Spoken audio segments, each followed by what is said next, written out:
యేసుక్రీస్తు నామములో అందరికీ వందనాలు, శుభాలు కలుగునుగాక.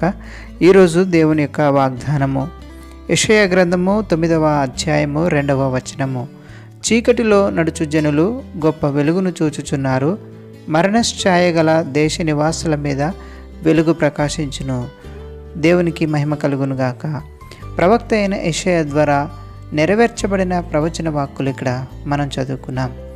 చీకటిలో నడుచు జనులు అనగా చీకటిని బైబిలు పాపానికి సాదృశ్యంగా చూపిస్తూ ఉంది. అంటే పాపములో నడిచే జనులు గొప్ప వెలుగును చూస్తూ ఉన్నారు. ఇక్కడ చెప్పబడుతున్న గొప్ప వెలుగు మన ప్రభువైన యేసుక్రీస్తే.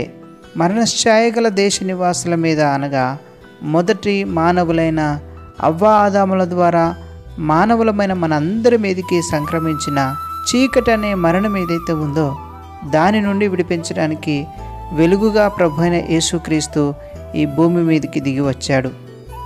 అట్టి యేసుక్రీస్తునందు ఎవరైతే విశ్వాసం ఉంచుతారో వారి జీవితంలో ఉన్న చీకటి బ్రతుకంతటిని కడిగివేసి యేసుక్రీస్తు తన ఆశ్చర్యకరమైన వెలుగుతో మనల్ని నింపుతాడు.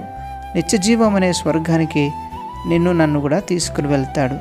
ఇంకా చీకటి అనే ఆధ్యాత్మిక అంధకారంలో నీవు ఉన్నావా? లేదా క్రీస్తుని అంగీకరించని చీకటిలోనే ఉన్నావా? లేదా పాపములో జీవిస్తూ మరణఛాయలో జీవిస్తూ ఉన్నావా? నీవే స్థితిలో ఉన్నప్పటికీ కూడా క్రీస్తునందు విశ్వాసం ఉంచగలిగితే తన వెలుగుతో నిన్ను నింపి నిత్య జీవానికి నిన్ను వారసునిగా చేస్తాడు. అట్టి మేలును ఇకనైనా మనము పొందుకుందుముగాక.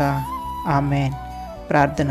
పరిశుద్ధుడా, పరమందున మా తండ్రి, నీ ఘనమైన పరిశుద్ధమైన నామానికి వందనాలు.